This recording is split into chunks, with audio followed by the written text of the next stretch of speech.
Elle deviendra la 5e cause de mortalité dans le monde d'ici 2040, selon l'OMS. La maladie rénale chronique touche 1 personne sur 10 en France. Sans une prise en charge adéquate, ces patients s'exposent à une forme grave.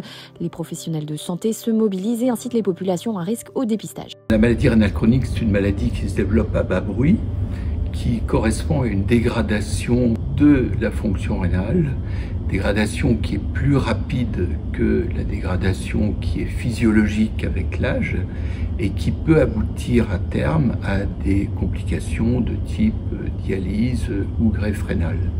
C'est une maladie qui est totalement silencieuse, qui est méconnue du grand public, qui ne prend pas garde à ça et puis insuffisamment dépistée actuellement en soins primaires. À l'occasion de la Journée mondiale du rein, donc nous avons prévu un événement à l'hôtel de ville de Nancy, donc le 13 mars de 17h à 20h, et nous avons prévu des ateliers interactifs, donc avec des jeux, des quiz, donc organisés par des médecins, des infirmières en pratique avancée, des diététiciennes et également des chercheurs dans le domaine du sport ou de la nutrition.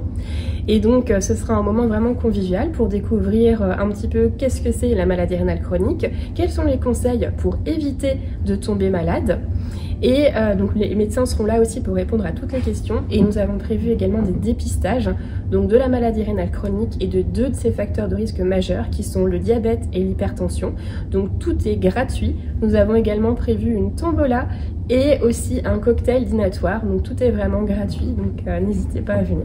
L'événement inclut aussi des associations comme l'association du cœur au rein et France Rein. Le dépistage il est extrêmement simple, il devrait être fait chez tous les patients hypertendus et tous les patients diabétiques et a fortiori s'ils cumulent l'hypertension et le diabète, c'est une prise de sang avec un dosage de la créatinine et puis le calcul du débit de filtration glomérulaire et une analyse d'urine. Donc c'est extrêmement simple, ça dure moins d'1 minute et c'est extrêmement riche en renseignements. Lorsque l'on est hypertendu et ou diabétique, il faut le faire dès le début et très régulièrement, au moins 1 fois par an chez les hypertendus et 2 fois par an chez les diabétiques et a fortiori chez les hypertendus diabétiques.